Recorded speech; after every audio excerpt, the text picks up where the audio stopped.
लोगों का भला कर देना, दुआएं लगेगी तुम्हें। ये ma'am good evening Himani, good evening Mayank, good evening Swati. Okay जी, क्या पढ़ रहे थे हम लोग? Breathing and exchange of gases. Breathing and exchange of gases, right. ये मैम ने ज्वाइन करने को बोला था, क्लास ज्वाइन कर ली थी उनकी? Yes ma'am. बोला था टाइम से आना, जो बच्चों ने ज्वाइन किया वो तो वैली टाइम से आते हैं। जिनको बोलना था वो लगता था ज्वाइन नहीं करी। और राइट, तो बेटा मेरी तुम्हारे साथ इस साल की लास्ट क्लास होगी 22 ऑफ दिसंबर। 23 को मेरी क्लास नहीं होगी, उसके बाद हम अगले साल मिलेंगे, ठीक है? इस साल नहीं मिलेंगे, बहुत मिल लिया। Yes ma'am.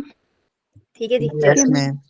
ओके चलो करते हैं इसको, खत्म करते हैं, देखते हैं कहाँ तक पहुंचे हम। रेस्पिरेशन पर रहे थे, breathing and exchange of gases वाला पार्ट, राइट। उसी चैप्टर को कंटिन्यू करेंगे। सबको स्क्रीन दिख रही है? तो आज का हमारा ऑब्जेक्टिव क्या है? आज का हमारा ऑब्जेक्टिव है कि हम लोकेशन ऑफ लंग को समझ सके। कल हमने बेसिक बात करी थी, उसके हम पाइप्स के बारे में पढ़ रहे थे, तो उसको हम कंप्लीट करेंगे, ठीक है? और लोकेशन ऑफ लंग को समझेंगे। तो बेसिकली जो स्ट्रक्चर है ना लंग का, बाहर से भी और अंदर से भी, वो आज हमारा खत्म हो जाएगा। उसके बाद कॉन्सेप्ट ऑफ पार्शियल प्रेशर पढ़ेंगे, जिसमें आप बॉयल्स लॉ के बारे में पढ़ोगे, जो आपको ऑलरेडी आता है। हम इसको रिलेट करेंगे ऑक्सीजन एंड कार्बन डाइऑक्साइड से। एंड लास्ट में हम लोग इंस्पिरेशन पढ़ने की कोशिश करेंगे, ठीक है? एक्सपिरेशन शायद इंट्रोड्यूस हो पाए, लेकिन मोस्ट प्रोबेबली आपके नेक्स्ट लेक्चर में होगा। So will try with the inspiration, ठीक है? Yes ma'am. तो सबसे पहले ये पिक्चर खोल लेते हैं। आपको याद है हम लोग पाइप्स के बारे में बात कर रहे थे? लंग्स के अंदर पाइप्स होते हैं। तो मुझे बताओ कि अगर मैंने सांस ली तो एयर कहाँ पे एंटर हुई? Nasal chamber. नेजल चैम्बर में। उसके बाद फेरिंग्स। फेरिंग्स। फेरिंग्स के बाद लैरिंग्स। लैरिंग्स के बाद ट्रैकिया। ट्रैकिया। ट्रैकिया के बाद bronchi. Primary bronchi. Primary bronchi के बाद सेकेंडरी ब्रोंकाई। सेकेंडरी ब्रोंकाई के बाद टर्शियरी ब्रोंकाई। ये ब्रोंकाई तक हमने कर लिया था। अब ये पाइप और पतली कर दो, तो अब इससे पतली जो पाइप आती है उनको हम बुलाते हैं bronchiole. Primary bronchioles, secondary bronchiole, फिर टर्शियरी ब्रोंक्यूल। लेकिन हम इसको ना अलग तरीके से लिखते हैं, ठीक है? जब भी स्टार्ट होने वाला होगा ब्रोंक्यूल, तो उसको हम क्या बोलेंगे? इनिशियल ब्रोंक्यूल या terminal? Initiate is known as initial bronchiole.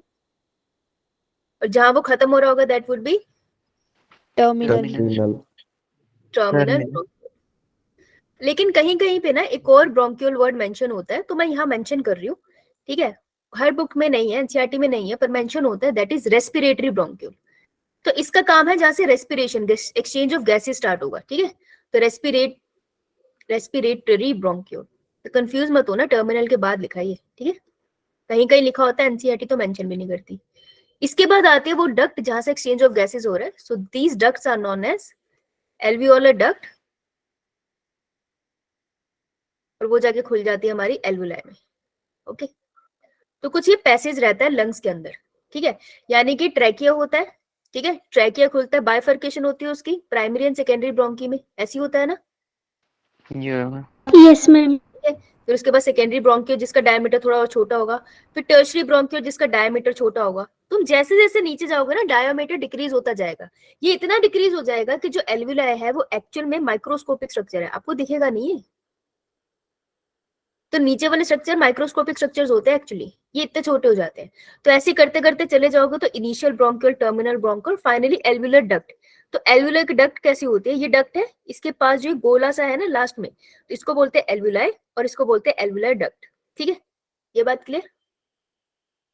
Yes. अब देखो, एक तो ये हुआ, मैं सांस ली तो हवा अंदर आई, मैंने सांस छोड़ दी, हवा बाहर चलेगी, राइट? तो एक तो हुआ, एक रास्ता है जिससे हवा आ रही है और जा रही है। जैसे मान लो एक ये तुम्हारा घर है, ठीक है? ऐसे ही बनाऊंगी, और ये तुम्हारा स्कूल है, और तुम मान लो स्कूल बस से जाते हो, ठीक है जी? तो तुम्हारी छोटी सी स्कूल बस है, प्यारी सी, तो तुम स्कूल बस से जाते हो, राइट? अब स्कूल बस में तुम लोग उतरते कहाँ पर हो? स्कूल के पास। ठीक है, तो यहाँ पर ही उतरते हैं ना बच्चे, यहाँ पे उतरते हैं, और बच्चे चढ़ते कहाँ पर है? घर। घर। So there is a point जहां पर एक्सचेंज ऑफ मटेरियल हो रहा है, राइट?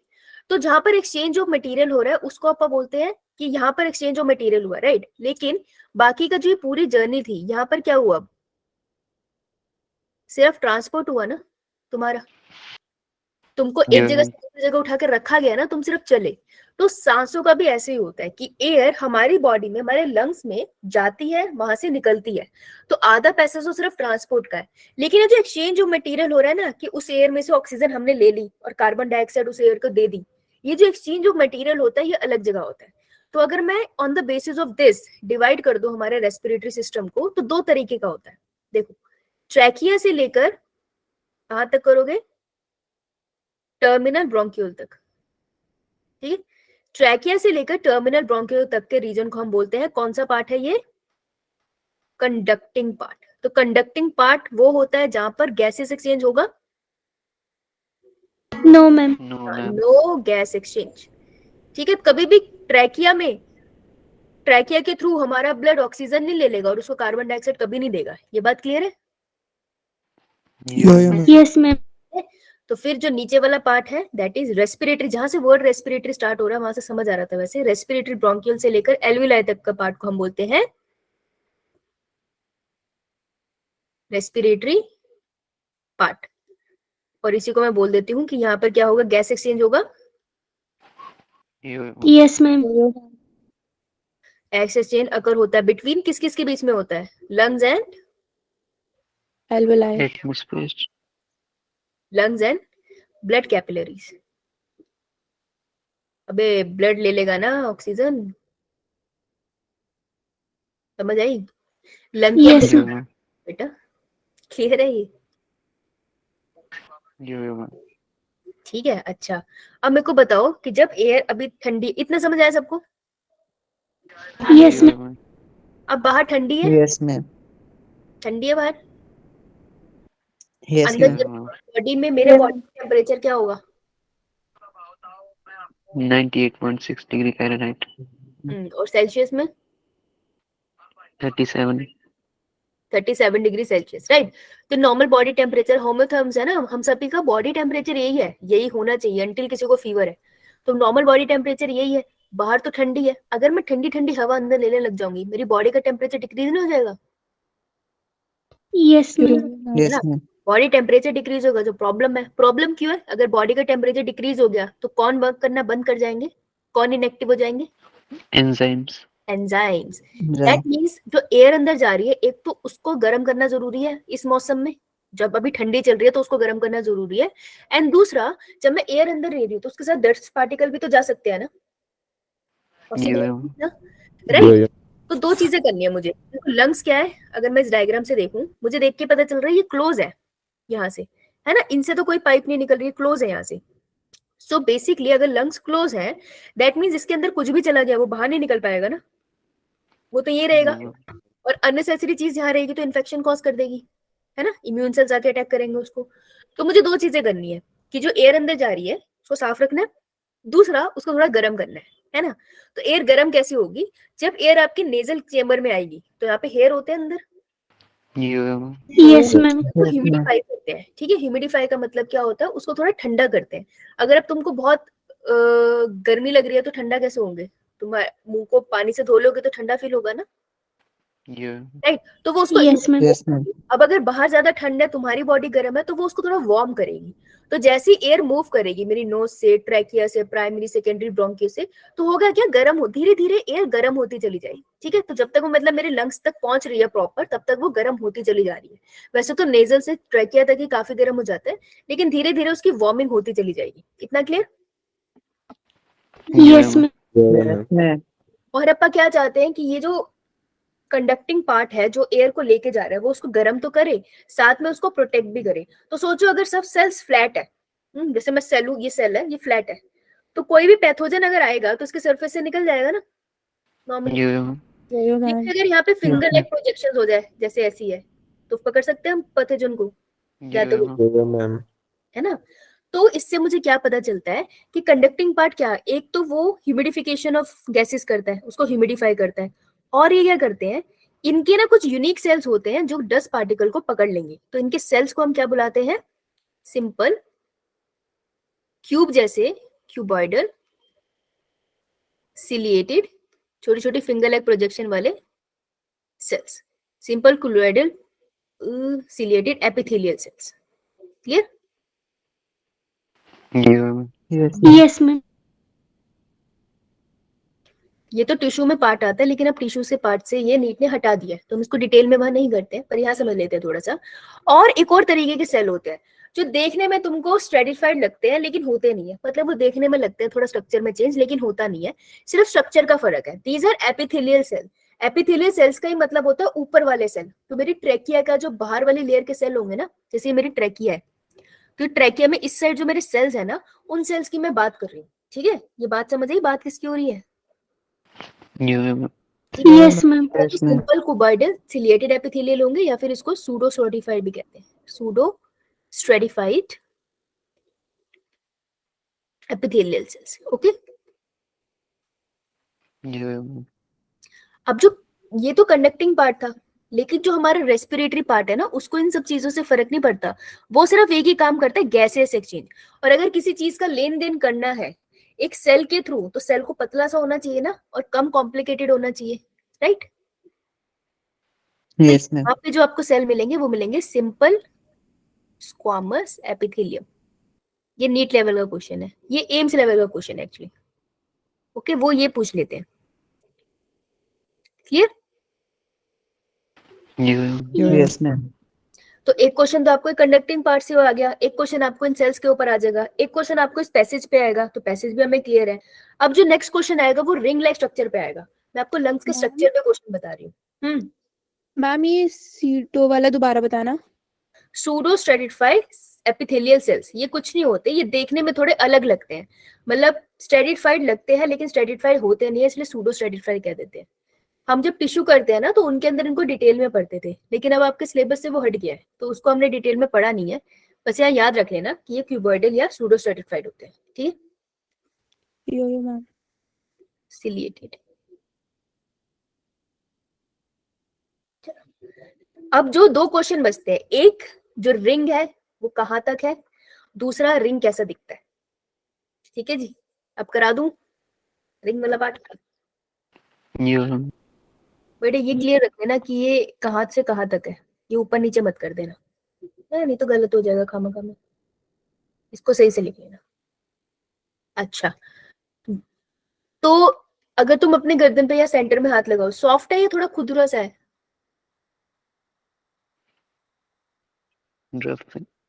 थोड़ा सा रफ है Yes. ना, ऊपर नीचे सा है, तो ऐसा क्यों है? ऐसा क्यों है? देखो, जब तुम कोको कोला अगर पीते हो स्ट्रॉ से, तो अगर जोर से सक करो तो वो पिचक जाती है ना। So, हम सांस ले रहे हैं, योगा कर रहे हैं, और हमारी विंड पाइप पिचक जाए, अगर वो पिचक गई तो काम हो गया, राइट? तो तुम चौक हो जाएंगे। तो ऐसा नहीं करना था, इसलिए क्या किया गया है कि जो हमारी विंड पाइप होती है, इनके आसपास एक रिंग लाइक स्ट्रक्चर लगाए गए हैं। देखो कहाँ तक लगाए वो अगला क्वेश्चन है, पहले ये क्वेश्चन समझो कि अगर ये मेरी ट्रैकिया है, मैं सिर्फ अभी ट्रैकिया बना रही हूँ, अगर ये मेरी ट्रैकिया है तो इसके आसपास एक सपोर्ट के लिए स्ट्रक्चर लगाया गया है, ये रिंग लाइक। तो जो सपोर्ट देने वाला स्ट्रक्चर है, इसको आप बुलाते हैं कार्टिलेज। अब कार्टिलेज ना बहुत टाइप के होते हैं, टिश्यू वाले चैप्टर में डिटेल में आता था, वो करा नहीं है, लेकिन नीट आपसे ये पूछ सकता है अभी भी कि ये कौन सा कार्टिलेज है। So there are different type of cartilage. इस कार्टिलेज को आप बुलाते हैं हाइलेन कार्टिलेज। कौन से वाला? Hyaline, hyaline cartilage. ठीक है, पहली चीज तो ये करता क्या है, इसका काम क्या है? प्रोटेक्ट, क्या काम है इसका? Protect wind pipe, protect air conduction,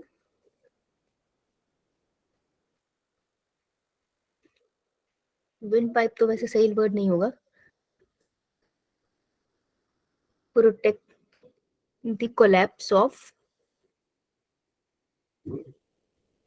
pipes during air conduction. ठीक है, ये आगे की पाइप्स में भी होता है। ओके जी, एयर कंडक्शन में इसका कोलैप्स होने से ये बचाता है। राइट। अब इसकी खास बात क्या है, हमने इसको मेंशन क्यों किया, क्योंकि इसका स्ट्रक्चर थोड़ा यूनिक है। कैसे? अब अगर तुम याद करो, हमने जब साइड व्यू देखा था तो हमने क्या कहा था कि आगे हमारा होता है विंड पाइप, राइट, क्योंकि यही आपको यूनिक दिखेगा। So this is a wind pipe. Wind pipe के पीछे क्या होता है? Esophagus. और ईसोफेगस के पीछे? बैकबोन। Backbone. हाँ, वैसे बैकबोन की जरूरत नहीं थी, पर हम रेफरेंस के लिए लिख लेते हैं, दिस इज अ बैकबोन। आगे जरूरत पड़ेगी हमें बैकबोन। तो बेटा जो ईसोफेगस होता है उसमें खाना, अगर मैंने अभी खाना खाया फॉर एग्जाम्पल, मैंने अंदर लिया और मैं लेट गई, तो मुझे बताओ क्या मेरा खाना बिकॉज ऑफ ग्रेविटी मेरी इसमें ही रह जाएगा ईसोफेगस में, या फिर स्टमक की तरफ मूव करेगा? हम स्टमक की तरफ मूव करेगा। तरफ मूव करेगा। क्यों? क्योंकि ईसोफेगस से खाना कैसे मूव करता है, जब आप टूथपेस्ट आप लेते हो ना, तो टूथपेस्ट में आप प्रेशर लगाते हो तो पेस्ट बाहर निकलता है। Yes ma'am. उसी तरीके से आपका ईसोफेगस भी ऐसे ऐसे मूव करता है, ठीक है, ऊपर से ऐसे मूवमेंट जाती है, वो नीचे की तरफ जाती है ऐसे ऐसे। इस मूवमेंट को हम क्या बोलते हैं? Peristalsis. पेरिस्टेल्सिस, ठीक है। तो ऐसे मूवमेंट होगी। अब मुझे बताओ, अगर ये मेरी विंड पाइप है और इसके ऊपर कार्टिलेजिनस रिंग लगे हैं पूरे गोल से, पूरा रिंग, रिंग का मतलब होगा कुछ ऐसा, ऐसा पूरा गोल। अगर ये पूरा रिंग लगा है और एग्जैक्टली इसी के पास से आपकी ईसोफेगस जा रही है, तो जब ईसोफेगस ऐसे मूव करेगी तो ये रिंग से टकराएगी। Yes ma'am. भाई अगर दिन में 10 बार भी रिंग से टकराएगी तो इसमें तो छेद होने लग जाएंगे, है ना, टूटने लग जाएगी, इसको नुकसान पहुंचने लगेगा, राइट। तो इसको हार्म ना हो इसीलिए ये जो रिंग होते हैं ये पार्शियली होते हैं, मतलब ये पूरी तरीके से कवर नहीं करते। तो रिंग कैसे बनते हैं देखो, अगर ये विंड पाइप है और ये मेरी ईसोफेगस है, दोनों के बीच में थोड़ा गैप तो होगा, तो ये जो रिंग्स है वो ऐसे होते हैं, जैसे घोड़े की नाल होती है ना, घोड़े के पैरों में जो लगाई जाती है, कुछ इस शेप, ठीक है। So this is a ring, समझ आया? तो मैं कैसे कहूंगी रिंग का स्ट्रक्चर कैसा है? C shaped. और मैं कह सकती हूँ इनकम्प्लीट रिंग है। बस ये बात आपको जाननी थी, ये क्वेश्चन बनता है। क्लियर? Yes ma'am. लिख लो इसे।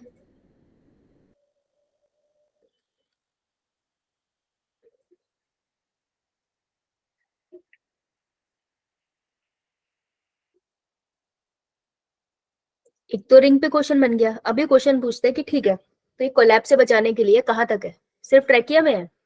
ट्रैकिया में नहीं है, सिर्फ आगे भी है। अब मैं तुम्हें बताती हूँ रिंग आगे कहाँ तक है। इतना लिखा सबने तो थम्स अप करो, फिर आगे बताती हूँ। उसके बाद एक टॉपिक और स्ट्रक्चर वाला पार्ट कंप्लीट। हर्ष अकेला 10 अंगूठे लगा दे तू, ताकि मेरे को लगे 10 बच्चों का हो गया है। मिसगाइड करता है ये भी ने तेरे साथ।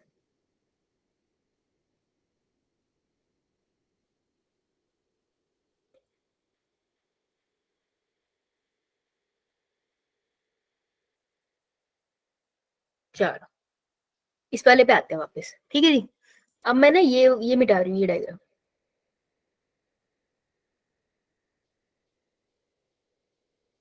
अब मैं तुम्हें बताने वाली हूँ रिंग कहाँ तक होते हैं। तो रिंग होते हैं ट्रैकिया से लेकर, ध्यान से देखेंगे हम लोग, इनिशियल ब्रोंकियल तक, ठीक है। तो ट्रैकिया से लेकर इनिशियल ब्रोंकियल तक आपको क्या मिलते हैं? ये होते हैं covered with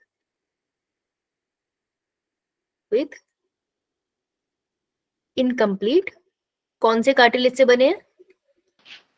highly. Hyaline cartilage rings. Clear? Done.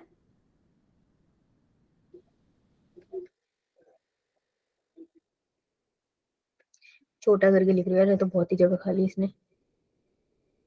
Covered with ring लिखते हैं।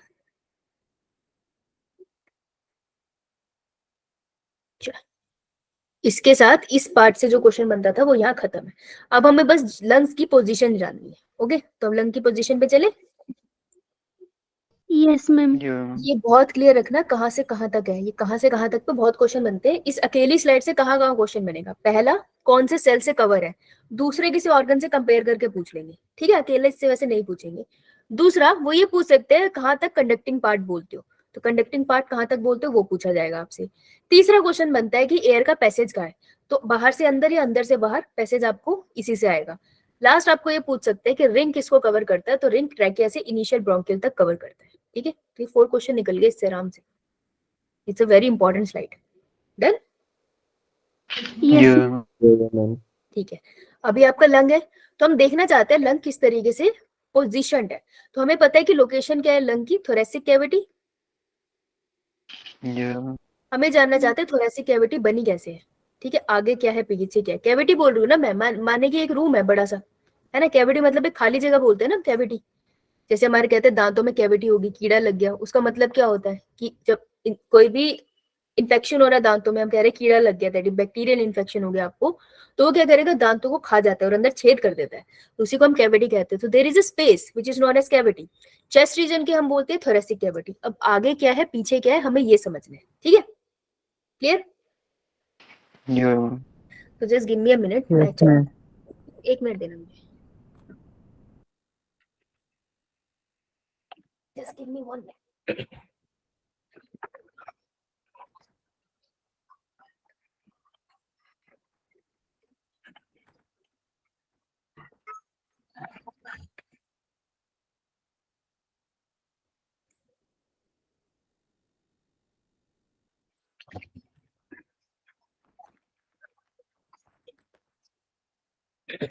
हाँ भाई हाँ, तब तक अंगूठे लगाते रहना तो वापस ना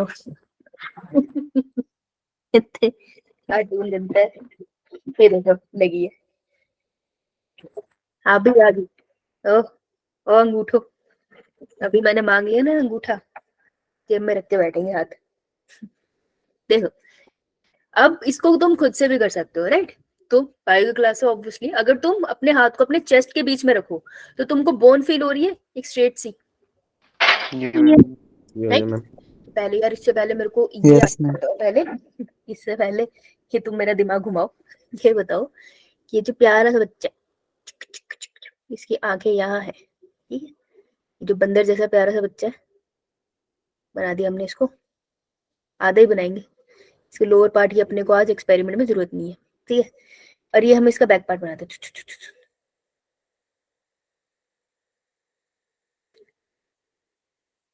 बैक से भी सही पोस्ट बनाते हैं, नहीं तो तुम शक करोगे बच्चे अलग है, राइट। तो फ्रंट पार्ट जहाँ पे आईज है, this is a dorsal ventral.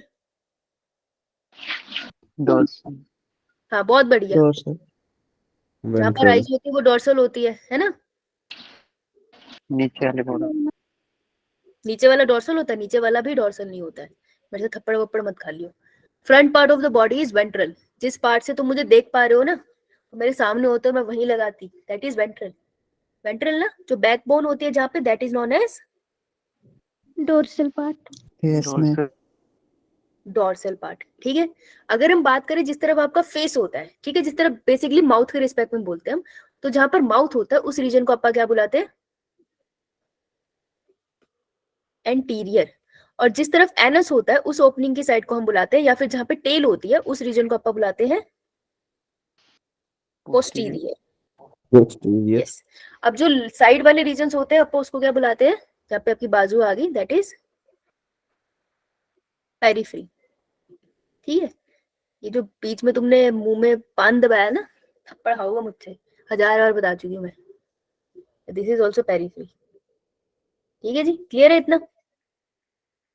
Yes, ma'am. चलो अब समझते हैं। तो जो फ्रंट पार्ट है, एकदम फ्रंट पार्ट होता है आपके चेस्ट का, दैट रीजन में एक पतली सी बोन है जिसको आप छू सकते हो, मतलब एक स्ट्रेट सी बोन है, प्लेन सी, उसको छू सकते हो। This part is known as, this bone is known as sternum, ठीक है जी। स्टर्नम होती है ये वही बोन है जिससे आपके सारी की सारी रिब्स अटैच होती है। तो मैं कह सकती हूँ, अगर मैं लोकेशन की बात करूँ तो मैं कहूंगी कि स्टर्नम हमारी वेंट्रल साइड हुई, डोर्सल। Ventral. तो वेंट्रल में थोरेसिक कैविटी में कौन कवर कर रहा है लंग को, स्टर्नम। ये ऊपर है, अंदर लंग्स है ना, ठीक है जी। अगर स्टर्नम से निकलती है हमारी बहुत सारी रिब्स, कितने पेयर ऑफ रिब्स होते हैं अपने में, 12. 12, शाबाश। 12 के 12 पेयर पीछे वर्टिब्रल कॉलम से अटैच होते हैं या नहीं? No ma'am. मैम सारे नहीं होते हैं। सारे पीछे से अटैच नहीं होते, कहाँ अटैच होते हैं बेटा फिर? हवा में उड़ रहे हैं, एक तुम हवा में उड़ रहे हो, एक तुम्हारे रिब्स हवा में उड़ रहे हैं, सही है बढ़िया चल रही है जिंदगी। अब स्टर्नम अगर वेंट्रल पार्ट को रिप्रेजेंट कर रहा है तो रिब्स आगे से निकले पीछे जा रहे हैं ना, तो ये Yeah. पूरा कॉर्नर्स कवर कर रहा है, तो कॉर्नर पार्ट क्या हो गया, क्या बोलूंगी मैं इसको, इसकी position would be Periphery. Periphery.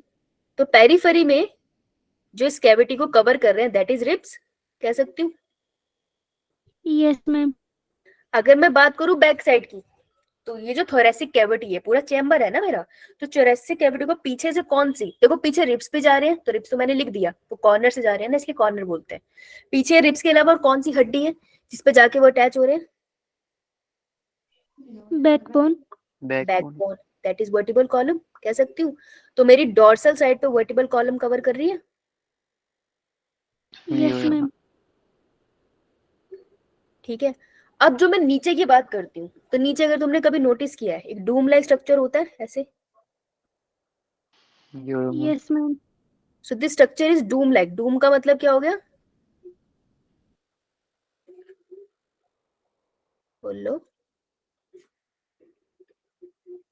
Doom मतलब जैसे उल्टी कटोरी, घर में कटोरी है ना उसको उल्टा कर लो, प्लेन कटोरी लेना, डिजाइन वाली नहीं यार, उल्टा कर लोगे तो जो शेप आ जाती है सी सी शेप, इसी को डूम कहते हैं, ठीक है।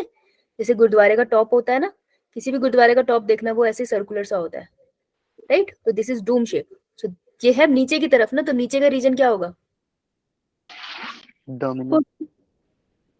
Anterior posterior, Posterior. Posterior. Posterior side किससे बनी है हमारी, डायफ्राम से, Yes, ma'am. डायफ्राम होता है ये, ठीक है जी, सपोर्ट होता है।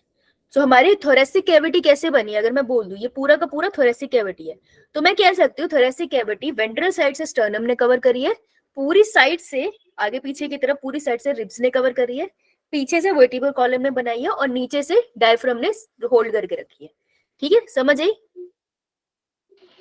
Yes, ma'am. ऐसे बनती है हमारी थोरेसिक कैविटी, और इसके अंदर होते हैं हमारे लंग्स, क्लियर। Yes. Yeah. ठीक है जी, तो thoracic cavity position is clear. आगे बढ़े हम, इसे बना लो, बनाओगे तो मुझे एक क्वेश्चन इस पे बनता है थोरेसिक कैविटी में।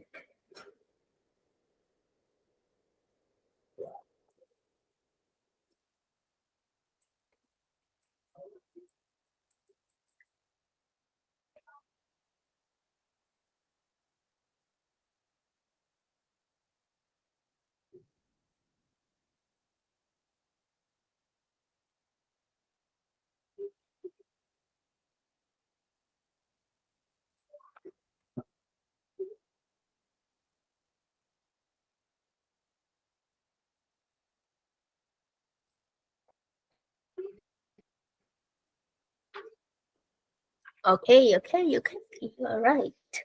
आगे बढ़े बच्चों। Yo, ma'am. अगर तुमने बायो में जर्नली कभी सुना है तो तुमने सुना होगा एक विसरल लेयर होती है, एक पेराइटल होती है, कभी ऐसे भूले भटके सुना हो तो विसरल लेयर पेराइटल लेयर सुना है किसी ने, Yes, ma'am. अरे यार जैसे एक जर्नल टर्म होती है ना, ऐसे बोलते हैं कॉर्टेक्स एंड मेडुला, ये बड़ी जर्नल टर्म है, हर जगह मिलेगी। कॉर्टेक्स का मतलब क्या होता है, बाहर वाला पार्ट, अंदर वाला पार्ट, बाहर, आउटर हमेशा कॉर्टेक्स होता है और इनर वाला हमारा क्या होता है, Medulla. जर्नल टर्म है ये बायो में। वैसे विसरल और पेराइटल भी जर्नल टर्म है, ऐसा नहीं किसी एक ऑर्गन के साथ है, सबके साथ है ये। तो सारे ऑर्गन में मान लो एक फ्रॉग है, अपन ने उसको डाइसेक्ट कर दिया, ठीक है, ये फ्रॉग का थोरैक्स एंड एब्डोमेन था, अपन ने इसको डाइसेक्ट करा, डाइसेक्ट करके इसे खोल दिया, खुल गया भाई साहब, इसकी लेयर्स हटा देते हैं। अगर डाइसेक्ट करके तुम इसकी लेयर्स को हटाओगे तो तुमको अंदर ऑर्गन्स दिखेंगे, दिखेंगे ना, ठीक है। तो मान लो ये उसका लंग है, अब तुम्हें उसके लंग्स दिख रहे हैं, तो तुमको बाहर वाली लेयर दिख रही है, तो आउटर मोस्ट लेयर, तो outer most layer of lung will be known as, जो बाहर की लेयर होती है अपन उसको बुलाते हैं पेराइटल लेयर, ठीक है। तो outer most layer of the lungs will be known as parietal layer, ना क्लियर।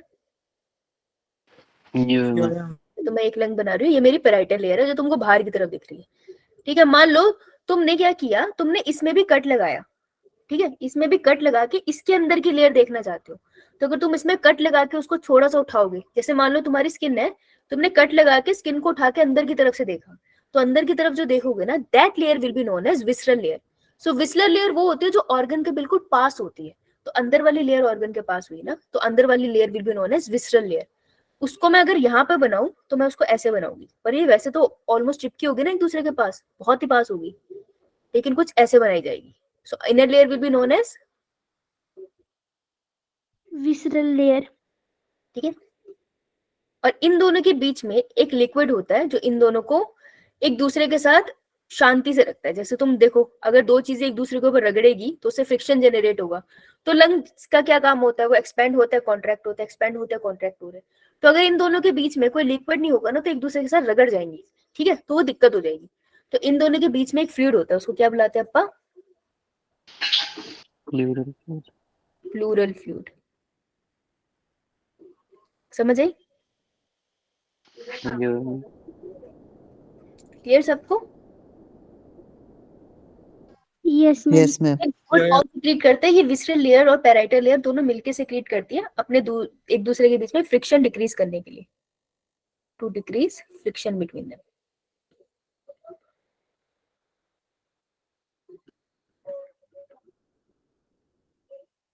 क्लियर जी? Yes ma'am. चलो अब एक मजेदार टॉपिक है, इसको करते हैं। तो मेरे को बताओ, अगर तुम यहाँ बैठे हो तो आसपास एयर में गैसेस है? एयर का तो मतलब ही होता है यस मिक्सचर, मैम। है ना? तो आसपास एयर में अपने पास गैसेस है, ठीक है, इतना अपने को क्लियर है, राइट? तो कौन कौन सी गैसेस होगी? Oxygen, nitrogen, carbon. Nitrogen, oxygen, carbon most dioxide probably etcetera. Oxygen, nitrogen and carbon dioxide, है ना? बाकी तुम किसी और एरिया में हो, सल्फर वल्फर भी है तो कह नहीं सकते। अपा oxygen, nitrogen and carbon dioxide लेते हैं। रेस्पिरेशन में अपने को पढ़ना है ऑक्सीजन एंड कार्बन डाइऑक्साइड के बारे में, तो मैं वही दोनों गैसेस ले रही हूँ, ठीक है जी? तो ये आपका कमरा है, मैं आपके कमरे की कॉम्पोजिशन बना रही हूँ, तो ये मैं कह सकती हूँ कि दोनों गैसेस है। लेट्स से ये है मेरी कार्बन डाइऑक्साइड और लेट्स से ये है मेरी ऑक्सीजन, ठीक है? तो मैं कह सकती हूँ तुम्हारे कमरे में this is nothing but a mixture of gases. Yes. अब ये जो गैसेस है ये एक ही जगह पे है या मूव कर रही है? मूव कर। जब मूव कर रही है तो एक दूसरे से टकरा रही है, कोनी मारती हुई जा रही मैम। है, आपस में एक दूसरे से टकरा रहा होगा इनका, मैम। अरे दीवारों से भी टकरा रही होंगी। मैम। जब एक दूसरे से टकराएगी तो इनके बीच में अपना कोई प्रेशर होगा, यस मैम। है ना? ऑक्सीजन के मॉलिक्यूल किसी प्रेशर से टकरा रहे हैं, कार्बन डाइऑक्साइड के मॉलिक्यूल किसी प्रेशर से टकरा रहे हैं, अपना अपना प्रेशर है ना, राइट? मैम। तो है ना, तो मैं कहूँ अगर ये मिक्सचर ऑफ गैसेस में एक एक गैस का प्रेशर की बात करूँ तो उसे क्या बुलाते हैं? So there is a concept called partial pressure. सुना है आप लोगों ने? क्या होता है बेटा पार्शियल प्रेशर?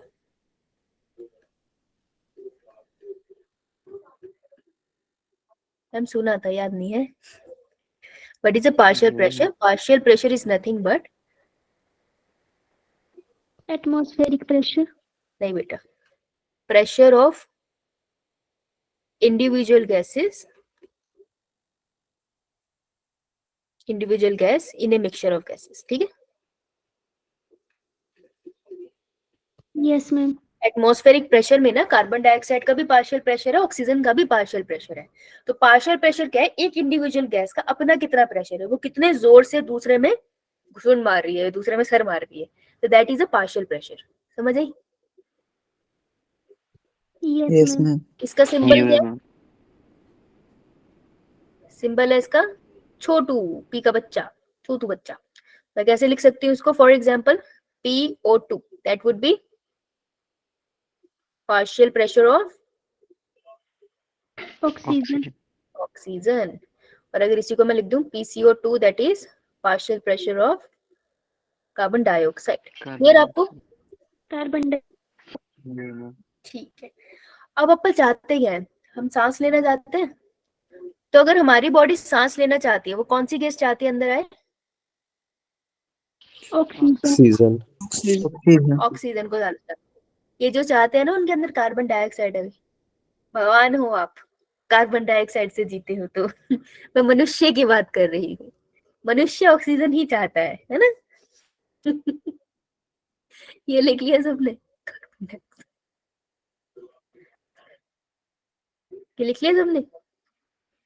No ma'am. लिख ले बेटा, फिर शक्ल क्या देख रहे?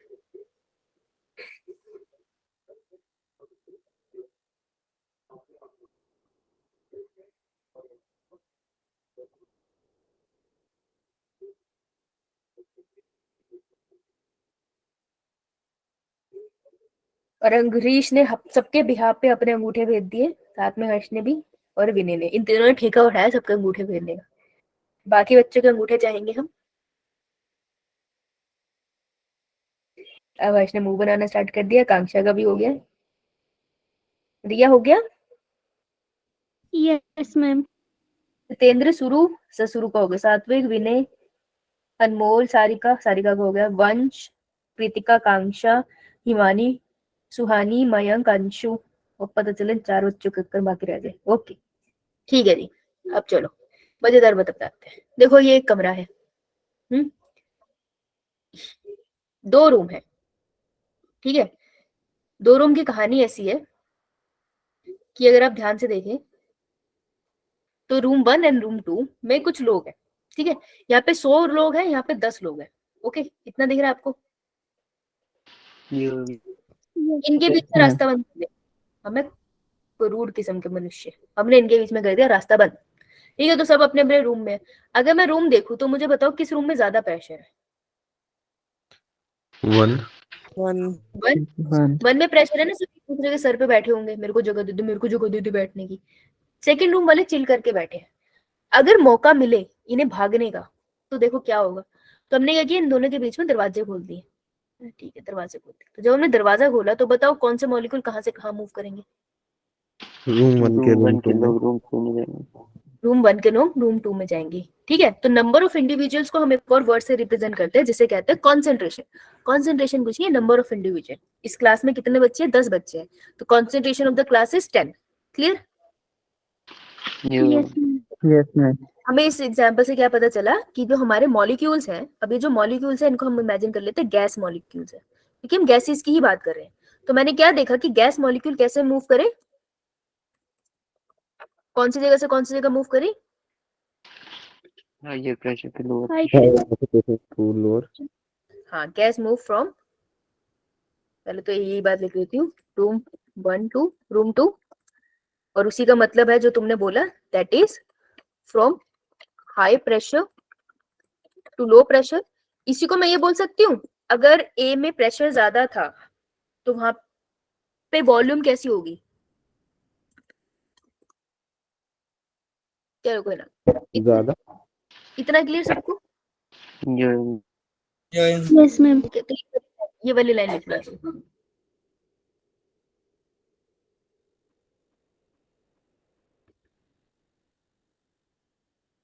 ठीक है, जितना सबको क्लियर है ये लिखो, ऐसे ही बना लो, ये मदद मिलेगी अभी। तो ये कलर दिख रहा है ना सबको?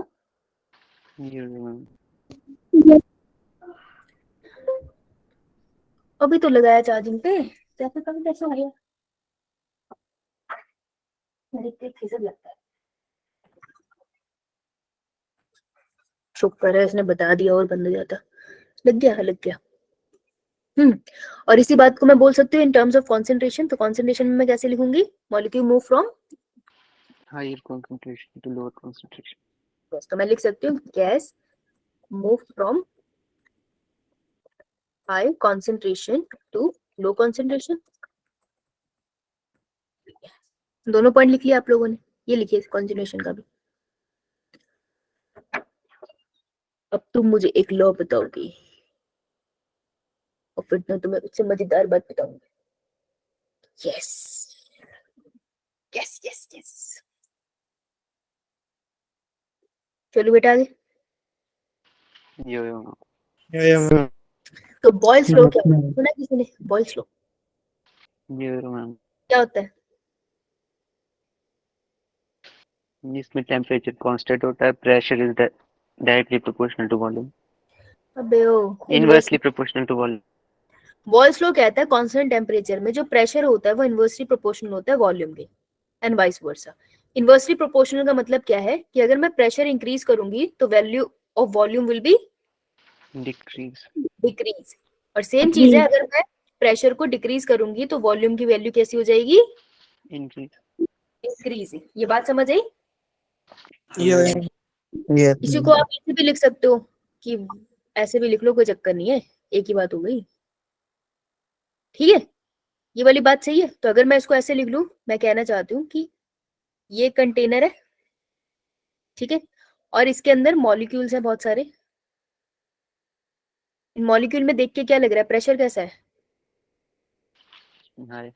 अगर इसका प्रेशर हाई है तो क्या लगता है वॉल्यूम कैसी होगी इस कंटेनर की? लो। कंपैरेटिवली लो। अगर मैं कंपेयर करूं दूसरे डब्बे में, इसको मैंने शिफ्ट कर दिया दूसरे बॉक्स में,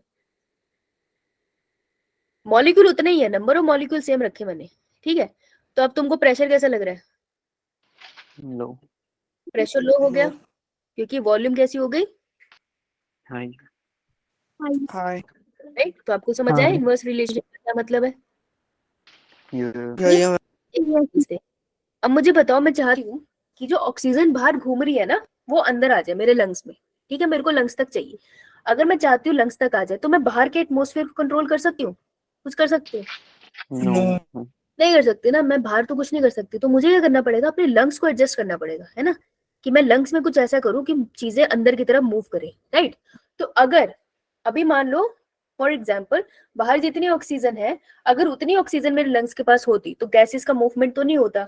लेकिन मैंने पिछले एग्जाम्पल से सीखा है कि गैसेस कहाँ से कहाँ मूव करती है? Higher concentration to lower concentration. तो क्या हो गया यार, ये क्या हो गया? एक सेकेंड, अभी ये मत बोल दे, प्रेजेंटेशन बंद कर दूंगा, सब बनाना पड़ जाएगा मुझे। एक सेकेंड।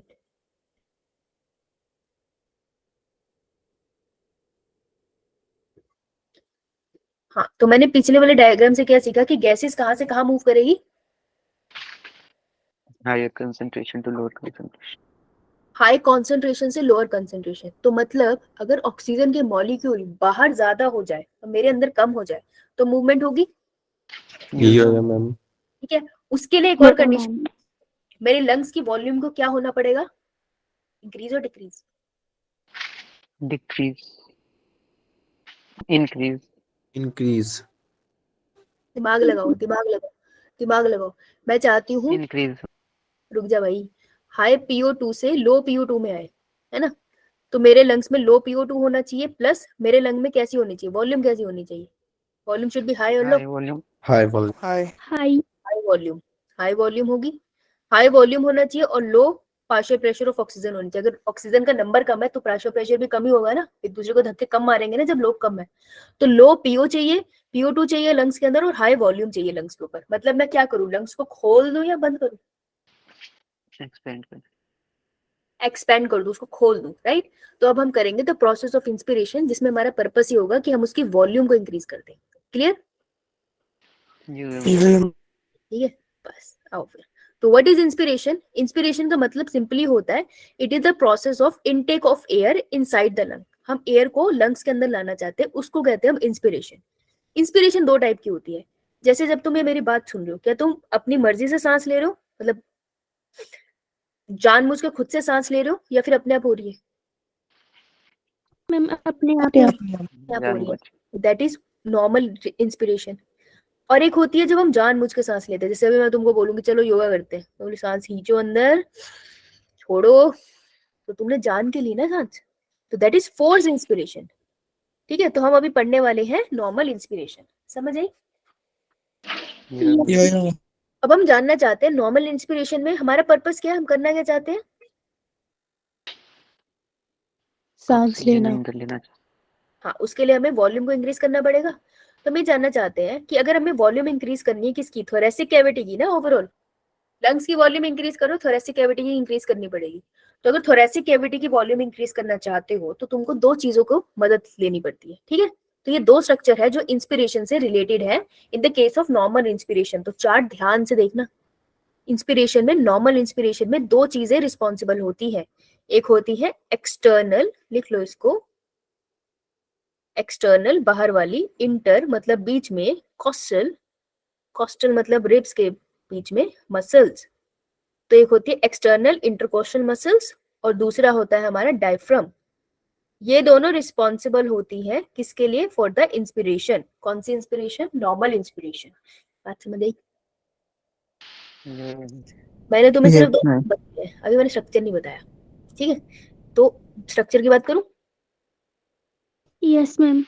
जो है ये जिससे रिब्स लगी हुई है, दिस इज अ टर्नम। स्टर्नम। ये मेरी रिब्स निकल रही है, टू टू, ठीक है? लेट से ये मैं तुमको वेंट्रल तरीके से दिखा रही हूँ, ठीक है?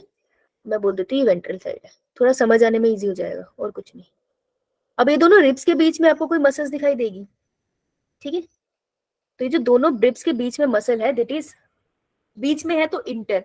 और तुम अगर मैं डायसेक्शन कर रही हूँ फ्रॉक का, तुमको दिख रही है ना, तो हड्डियों के बीच में मसल लगी हुई है, बाहर की तरफ दिख रही है ये, Yes, सामने ma'am. से। सो इसी मसल को हम कहते हैं, Yes, क्योंकि ma'am. बाहर की तरफ दिख रही है, इसलिए हम बोलूंगी मैं इसको एक्सटर्नल। दो रिब्स के बीच में है तो इंटरकोस्टल मसल। समझ आई? जो Yes, है ma'am. Yes, ma'am. इसी को मैं थोड़ा बैक व्यू से देखती हूँ, ठीक है? लेट्स से तुमने एक्सटर्नल इंटरकोस्टल मसल को हटा दिया, अब मैं इसको बैक करके देख रही हूँ, तो उसको उल्टा कर देती हूँ मैं। अब अगर मैं बैक करके देख रही हूँ तो मुझे क्या दिखाई देगी? थोड़ी पीछे की तरफ और भी मसल्स लगी है, तो ये muscle will be known as internal intercostal muscle. तो मैं ये तो समझ गई कि रिब्स के बीच में ही होती है, लेकिन आगे पीछे है। जैसे अगर मैं ये रैपर दिख रहा है तुमको, पहले देख लेते हैं। अगर मैं तुमको कहूँ ये रैपर दिख रहा है, Yes, ma'am. हाथों के बीच में, एक ही हाथ में दोनों उंगलियों के बीच में, Yes, ma'am. ठीक है? तो ये मेरे रिब्स है, रिब्स के बीच में जो मसल है, दिस इज बाहर से दिख रही है एक्सटर्नल इंटरकोस्टल मसल। लेकिन अगर मैं इसको पीछे से देखूंगी तो मुझे दिखेगा ना कि यहाँ पे इंटरनल इंटरकोस्टल मसल भी थी, तो दोनों है Yes, रिब्स के ma'am. बीच। ये क्लियर है? Yes. क्लियर है तो अब फिर से स्क्रीन शेयर करना चाहेंगे। समय कितना है? अरे बहुत समय, ठीक है? दो मसल क्लियर है, आपको एक्सटर्नल पढ़नी है सिर्फ इंस्पिरेशन में, इंटरनल बाद में आएगी। दूसरा है डायफ्राम। तो जो हमारे लंग्स होते हैं, ये कद्दू की तरह कहाँ बैठे होते हैं? जैसे अभी तुम बेड पे बैठे हो या चेयर पे बैठे हो, वैसे लंग्स किसके ऊपर टिके हुए होते हैं? इसके ऊपर टिके हुए होते हैं। क्या नाम है इस भाई का? Diaphragm, right? तो डायफ्राम होता क्या? मसल, टिश्यू, ऑर्गन, डक्टर, क्या होता है? It is a muscle. Muscle होती है ये, ठीक है? हड्डी नहीं होती है, इट इज अ मसल। अब ये मसल कैसी होती है? इसकी शेप होती है डूम, डूम शेप्ड होती है ये, ऐसी होती है ये नॉर्मल है, रिलैक्स है ये। तो ये कोई कॉन्ट्रैक्शन नहीं कर रही, रिलैक्स फॉर्म में ऐसे पड़ी होती है, डूम शेप, उल्टी कटोरी की तरह। समझ आई? सी शेप स्ट्रक्चर जिसको कहते हैं। Clear? Yes, ma'am. Yes, ma'am. तो ये अपने डायग्राम में लिख लो, डूम शेप्ड है और ये रिलैक्स फॉर्म है। बहुत इंपॉर्टेंट बात है, क्योंकि हमें क्या लगता है कॉन्ट्रैक्शन का मतलब होता है स्ट्रक्चर चेंज हो गया, है ना? रिलैक्स का मतलब होता है कोई चीज नॉर्मल सीधी पड़ी है। पर डायफ्राम कहता है ऐसा नहीं है, कह रहा मैं रिलैक्स ऐसा ही हूँ, मैं जब तुम मुझे स्ट्रेच करते हो तब मैं सीधा हो जाता हूँ। इसके केस में उल्टा है, ध्यान रखें, ये तुम्हारे 4 नंबर खा जाएगा। चले आगे। Yes, ma'am. कहाँ है हम? ज्यादा आगे आगे। तो एक्सटर्नल इंटरकोस्टल मसल तो दिख गया, अब डायफ्राम बना लेते हैं। ये हमारा डायफ्राम है, डूम शेप्ड, ठीक है? तो ये हमारा है डायफ्राम। लिखूंगी क्यों मैं जब ऊपर बना हुआ है? बताओ। ठीक है, अब हम चल रहे हैं द प्रोसेस ऑफ रेस्पिरेशन, ठीक है? प्रोसेस ऑफ रेस्पिरेशन करें? Yes, ma'am. Process of inspiration लिखेंगे, पूरा रेस्पिरेशन नहीं। तो इंस्पिरेशन लिखते हैं, कलर क्यों चेंज हो गया? बढ़िया तो था। प्रोसेस ऑफ इंस्पिरेशन, ठीक है? अब इंस्पिरेशन के लिए क्या करना है? ये दोनों चीजों का वर्क होगा, ठीक है? तो जब ये दोनों चीजें वर्क करेगी तो कैसे चलेगा? तो एक चार्ट हम यहाँ बनाते हैं, एक चार्ट हम यहाँ बनाते हैं, इससे भर भर के क्वेश्चन आते हैं, ठीक है? पहले हम जानते हैं कहानी किसकी, एक्सटर्नल इंटरकोस्टल मसल, ठीक है? तो this is external intercostal muscle, ICIEIM लिख दो, चलेगा? Yes, ma'am. तो एक्सटर्नल इंटरकोस्टल मसल के साथ क्या होता है? कॉन्ट्रैक्ट। पहले तो ध्यान से सुन लो, कॉन्ट्रैक्ट हुआ है, रिलैक्स नहीं हुआ है, ठीक है? वॉल्यूम बढ़ाना चाहते हो तो रिलैक्स मत कर देना चीजों को, भाई रिलैक्स होती है ना चीजें तो ऐसे ड्रूप हो जाती है, ठीक है। तुम एकदम स्ट्रेट होते हो ना, जब अटेंटिव होते हो तब तुम्हारी वॉल्यूम ओवरऑल बढ़ती है। तो ऐसे इमेजिन करना कॉन्ट्रैक्ट होगा, एफर्ट लगेगा, वॉल्यूम इंक्रीज करने में एफर्ट लग रहा है, रिलैक्स करने में तो सब कुछ गिर गया ना, तो वॉल्यूम इंक्रीज करने में एफर्ट लगा मतलब कॉन्ट्रैक्शन हुआ। तो एक्सटर्नल इंटरकॉस्टल मसल कॉन्ट्रैक्ट होती है, ठीक है। जब ये कॉन्ट्रैक्ट करती है तो अब अपने अगर हाथ अपने चेस्ट रीजन पे रखो और सांस भरो जरा, तो लंग्स बाहर की तरफ आ रहे हैं अंदर की तरफ जा रहे हैं? मैम बाहर अंदर की तरफ जा रहा है। अबे ओ सांस भरते टाइम रखना है, बाहर आए अंदर?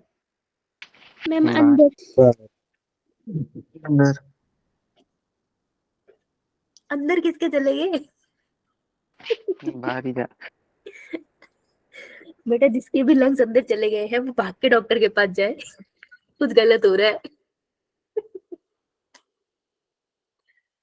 बेटा हाथ ऐसे रखा, ऐसे किया तूने तो ये ऊपर की तरफ नहीं उठ रहे, सही बता, ये नहीं उठ रही है किसी के, सही बताओ, अरे बताओ ना, नहीं उठ रहे तो मुझे भी कुछ नया पता चले। उठ रहे। बेटा जब चेस्ट पे यहाँ ऊपर को हाथ रख, ऐसे कर तो ये तुझे उठते हुए दिखाई देंगे। और बाहर से आने का मतलब मेरा ये नहीं है ऊपर आ रहे, बाहर से आने का मतलब थोड़ा इधर को एक्सपेंड हुआ, हाथ लगा के देखो थोड़ा सा एक्सपेंड होता है या नहीं, सांस लेते हुए करना है, हो रहा है। नहीं करना, ठीक है। तो तुम ऐसे करोगे ना तो कॉन्ट्रेक्शन होगा, तो क्या होगा, थोरेसिक कैविटी इंक्रीज होती है, लेकिन इंक्रीज किस डायरेक्शन में होती है, तो जब भी एक्सटर्नल इंटरकोस्टल मसल कॉन्ट्रैक्ट होती है तो थोरेसिक कैविटी इंक्रीज होती है और लंग्स जो होते हैं आपके ऊपर की तरफ को आते हैं। तो मैं कह रही हूँ ऊपर की तरफ को आ रहे हैं ऐसे डायरेक्शन में, इसको ऐसे समझते हैं। क्योंकि अब तुमने उल्टा बोल दिया तो मैं थोड़ी देर तो हंसूंगी। ये लंग्स है तुम्हारे, ठीक है, दिख रहे हैं? Yes ma'am. हाँ तो क्या हो गया, यस मैम क्या बोल दे, बोलना थोड़ी छोड़ दोगे, कमाल है, तो मजेदार था किसी का कॉन्ट्रैक्ट। भाई देखो क्लास के बाद डॉक्टर को कंसल्ट कर लेना। कुछ कर ले, कुछ तो गड़बड़ है दया, कुछ तो गड़बड़ है। ये लंग से बेटा तेरे, ठीक है। अगर मुझे ये थोरेसिक कैविटी है इसकी स्पेस इंक्रीज करनी है, ठीक है, इसके अंदर ये कुछ स्पेस है इसको इंक्रीज करना है, तो मैं क्या करूंगी, उसको साइड से देखते हैं। हम क्या करेंगे, एक हम कहते हैं इसको खींच लो ऐसे, एक ये साथ पे चिपक गया है, तो क्या करो तुम इसको ऐसे खींच लो, ठीक। जब ऐसे खींचा तो बीच की वॉल्यूम इंक्रीज होगी, पहले बंद मैम था ना वैसे यस मैम यानी मैं इसको ऐसे खींचूं तो वॉल्यूम इंक्रीज होगी, और अगर मैं इसको नीचे से ऊपर की तरफ खींच दूं तो भी वॉल्यूम इंक्रीज होगी ना, एरिया बढ़ा दूं इसका, हो जाएगी। तो अगर लंग्स को एक्सपेंड करना है तब भी तो ये करोगे, यस मैम अलग से थोड़ी कुछ करोगे। तो जब तुमने एक्सटर्नल इंटरकोस्टल मसल को कॉन्ट्रैक्ट किया तो लंग की कैविटी इंक्रीज होती है, किस डायरेक्शन में, अपने आप को साइड में रखो, ठीक है। तो तुम देखोगे आगे से पीछे इस तरीके से खुल रहा है, तो ये कौन सी साइड होती है बॉडी की जहाँ फेस है, Ventral. वेंट्रल, और पीछे वाला Dorsal. डॉर्सल। तो मैं कहूंगी एक्सटर्नल Dorsal. इंटरकोस्टल मसल के कॉन्ट्रैक्ट करने पे, एक्सटर्नल इंटरकोस्टल मसल के कॉन्ट्रैक्ट करने पे थोरेसिक कैविटी इंक्रीज हुई, तो थोरेसिक कैविटी की वॉल्यूम क्या हुई, इंक्रीज हुई, कौन सी डायरेक्शन में इंक्रीज हुई, इन वेंट्रल। तो वेंट्रल एक्सिस, समझ आई बात। यस मैम अब बात करते हैं डायफ्राम की। तो जो हमारा डायफ्राम है, जब डायफ्राम पहली चीज तो जब कॉन्ट्रैक्ट होगा या रिलैक्स होगा, वो पहले रिलैक्स था वो कॉन्ट्रैक्ट होगा, तो जब वो कॉन्ट्रैक्ट होगा तो वो कैसा बन जाएगा, फ्लैट। शेप बिकम फ्लैट, ये लिख लो क्योंकि इसमें कंफ्यूजन होती है, तो इसकी शेप फ्लैट हो जाएगी। अब तुम मुझे खुद देख के बताओ, जब ये भाई डूम शेप था ऐसे, अरे यार एक तो डूम से ही नहीं बन रहा है, जब ये भैया डूम शेप थे कुछ इस तरीके से, तो इसके ऊपर हमने लंग रखे हुए थे, है ना, खुशी खुशी, ये खुशहाली से हमारे लंग पड़े हैं, ये पड़े ऐसे ऐसे। लेकिन जब भैया फ्लैट हो गए हमारे, है ना, एकदम मतलब तुम्हारे आंसर देख के जब मैं फ्लैट हो गए तुम पे। जब भैया फ्लैट हो गए तो जो लंग के लिए स्पेस थी वो थोड़ी ज्यादा नहीं होगी अब, यस है ना, तो वॉल्यूम इंक्रीज होगी ना, तो शेप बिकम फ्लैट और thoracic cavity increase. Cavity increase, right. तो ओवरऑल अगर मैं देखूं तो मुझे क्या पता चला, इन दोनों प्रोसेसेस से हुआ क्या, एक तो वॉल्यूम इंक्रीज हो गई, volume of thoracic cavity increase हो गई, Yes, ma'am. अगर वॉल्यूम इंक्रीज हो गया तो इसके अंदर जो ऑक्सीजन मॉलिक्यूल था उनका पार्शियल प्रेशर डिक्रीज हो गया होगा ना। Yes, ma'am. Yes, ma'am. तो होगा क्या, air with more PO2 moves into lungs। समझ आई बात। Yes, ma'am. Yes, ma'am. और ऐसे हमारा द प्रोसेस ऑफ इंस्पिरेशन। अब कॉन्ट्रैक्शन में एनर्जी लगी दोनों तरफ, तो that means process of inspiration कैसा होगा, जब भी एनर्जी यूज होती है तो वो प्रोसेस कैसा होता है, एक्टिव या पैसिव, पैसिव। एक्टिव है। तो it is an active process. सांस लेने के लिए भी एनर्जी चाहिए बेटा, it is an active process. Clear. Yes. Yes, ma'am. लिख लो उसको।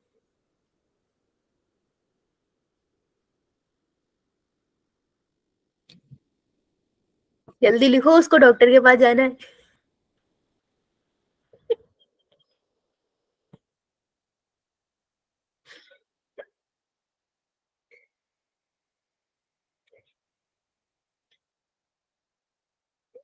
अब तुमको एक मस्त डायग्राम दिखाती हूँ तुम्हारी एनसीईआरटी में, ये वाला पिक्चर पेज नंबर 271 देखो, मिली। लेबल होने के लिए आ Yes, सकता है, और ma'am. तुमको एरो याद रखने हैं, क्वेश्चन यही पूछेगा इंस्पिरेशन है एक्सपिरेशन। देखो ये दिख रहा है तुमको, एयर अंदर जा रही है तो लंग के अंदर जा रही है ना, that means this is an inspiration ना। ये तो तुमको इससे पता चलेगा। दूसरा इंस्पिरेशन में दो चीजें होती थी, Yes, ma'am. सबसे पहले एक्सटर्नल इंटरकॉस्टल मसल क्या होती थी, कॉन्ट्रैक्ट। जब वो कॉन्ट्रैक्ट होती थी तो रिब्स और स्टर्नम रेज होते थे। ये आपसे थ्योरी में पूछ सकते हैं वो, कि एक्सटर्नल इंटरकॉस्टल मसल जब कॉन्ट्रैक्ट हुई तो क्या हुआ, रिब्स और स्टर्नम रेज हुए, तुम्हारी रिब्स और स्टर्नम आगे की तरफ रेज हुए। ठीक है, कौन सी एक्सिस में रेज हो रहे हैं, रिब्स तो आपके ये एंटीरियर पोस्टीरियर एक्सिस, चलो वो पीछे लिख लिया तुमने, सॉरी डोर्सल वेंट्रल। तो एक्सटर्नल इंटरकॉस्टल मसल के कॉन्ट्रैक्ट होने पे रिब्स और स्टर्नम रेज हुए, रेज को लाइन करो, और volume of thoracic cavity increase हो गई ओवरऑल। ठीक है, और आपने यहाँ देखा डायफ्राम के साथ क्या हुआ, दूसरा प्रोसेस दैट इट कॉन्ट्रैक्ट हुआ तो क्या बन गया ये फ्लैट। तो अपने डायग्राम में ना यही लिख लो, एनसीईआरटी के डायग्राम में, क्योंकि यही क्वेश्चन बनते हैं इससे। और बस एरो याद रख लेना। Clear. Yes, ma'am. That's it. अब बताओ भाई, किसी को कोई डाउट।